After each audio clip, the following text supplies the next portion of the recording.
अरे ये कौन है? सम्राट? अरे ये क्या पहन रखा है गले में फूल माला?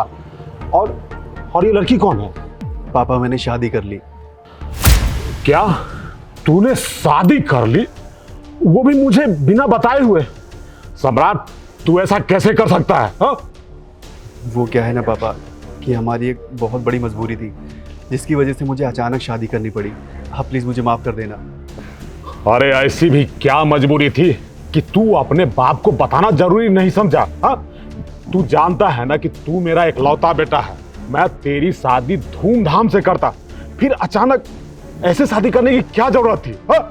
अरे मैंने इतना पैसा रुतबा किस लिए कमाया है? तू मेरा इकलौता बेटा है, तेरी शादी में धूमधाम से करता, समझा? तेरी शादी में बड़े बड़े उद्योगपति को बुलाता, हमारे फिल्म स्टार मित्र है ना उन लोगों को ही बुलाता। लेकिन तूने अपनी मर्जी से शादी करके बेटा मेरे अरमान का तो खून कर दिया तूने, समझा? पापा मैं इस लड़की को बहुत प्यार करता हूँ और ये सब मैं आपको बताने ही वाला था। अचानक इसकी माँ की बहुत ज़्यादा तबीयत ख़राब हो गई और उनकी आखिरी इच्छा थी कि मेरे जीते जी लड़की की शादी कर दूँ मैं, और मुझे अचानक इसके साथ शादी करनी पड़ी, वो भी बिना आपके बताए। पापा मुझे माफ़ कर देना। अच्छा तो ये बात है, मेरे पीठ पीछे इस लड़की से इश्कबाजी का खेल खेला जा रहा था हा? अरे मैंने अपने दोस्त की बेटी से तेरा रिश्ता तय कर दिया था। मैं सोच रहा था कि अपनी दोस्ती को रिश्तेदारी में बदल दूं। तूने जो हरकत की है ना बेटा, तेरी इस हरकत की वजह से मैं अब अपने मित्र से आंख नहीं मिला सकता, उसके सामने मेरी नजरें नीची हो जाएगी। पापा आपने मेरी खुशी के लिए इतना कुछ किया है, तो क्या मेरे प्यार के खातिर आप इसको एक्सेप्ट नहीं कर सकते?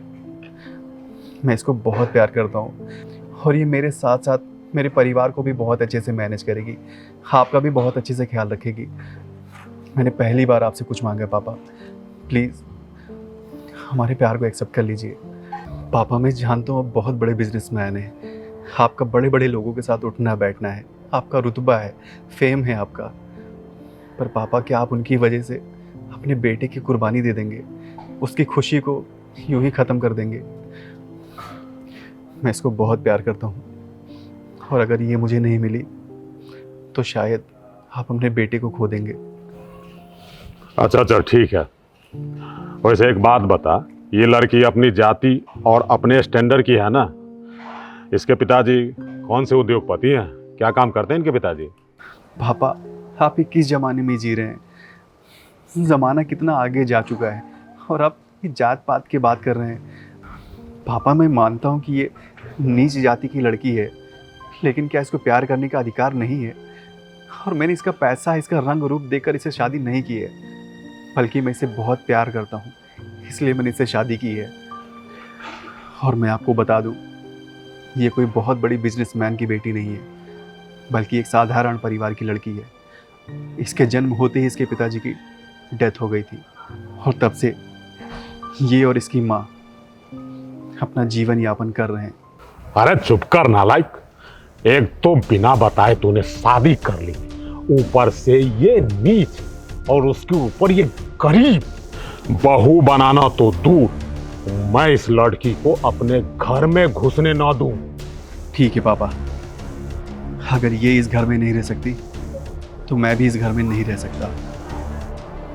चलो प्रीत।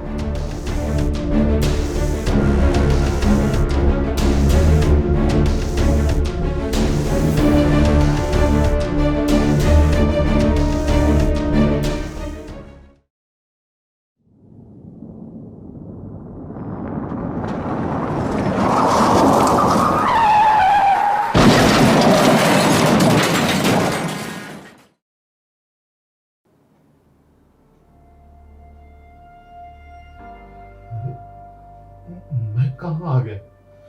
कहाँ हूँ मैं? अरे आप टेंशन मत लीजिए, आप अपने घर में हैं और सुरक्षित हैं।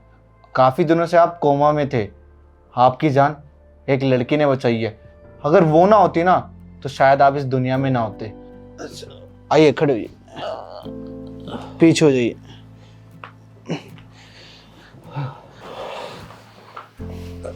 ज़रूर आपने कुछ अच्छे कर्म किए होंगे कि आप अभी जिंदा है। अगर वो लड़की आपको टाइम पर नहीं लाती ना, तो शायद आप इस दुनिया में नहीं होते। डॉक्टर साहब, वो कौन देवी है जिसने मुझे बचा लिया? रुकिए, मैं अभी उसे बुलाता हूँ। गुरप्रीत,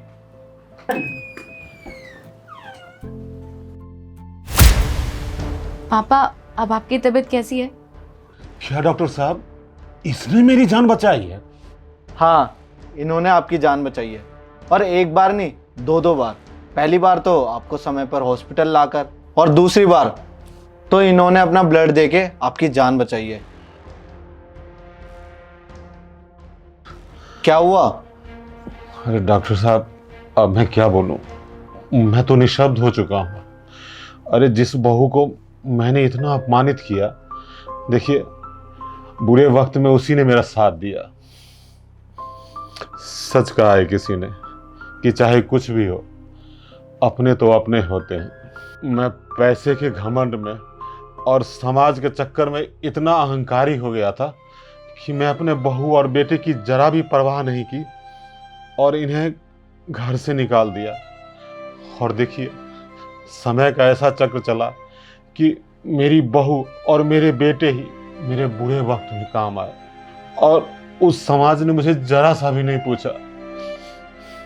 बहू, मुझे मेरी गलती के लिए माफ कर दे। अरे तुझ जैसी लक्ष्मी को मैं स्वीकार नहीं कर सका, और देख भगवान की लीला कि मेरे बुरे वक्त में तू ही काम आई बहू। नहीं पापा, आपको हाथ जोड़ने की कोई जरूरत नहीं है। शायद गलती हमारी थी कि हमने बिना बताए इतना बड़ा फैसला ले लिया। पापा प्लीज मुझे माफ कर दीजिए। देख बेटा, मैंने जाति पाति को लेके तुझे कितना अपमान किया, लेकिन तू ही मेरे बुरे समय में काम आई। मुझे माफ कर दे बेटा। अब मुझे समझ में आ गया है कि जाति पाति के चक्कर में उलझना ठीक नहीं है। अरे इंसान तो इंसान होते हैं, बस इंसान को इंसान रूप में स्वीकार कर ले, यही बहुत है। बेटा मुझे माफ कर दो तुम दोनों। नहीं पापा, आप हाथ मत जोड़िए। आपने मैं माफ कर दिया, हमारे लिए वही बहुत है। और आखिरकार हम लोग एक परिवार है, और लास्ट में परिवार ही परिवार के काम आता है। चलो ठीक है, अब आप अपना ख्याल रखिए। आप ख्याल रखना इनका, ठीक है? जी डॉक्टर। चलता हूँ। बहुत बहुत धन्यवाद डॉक्टर साहब, बहुत बहुत धन्यवाद।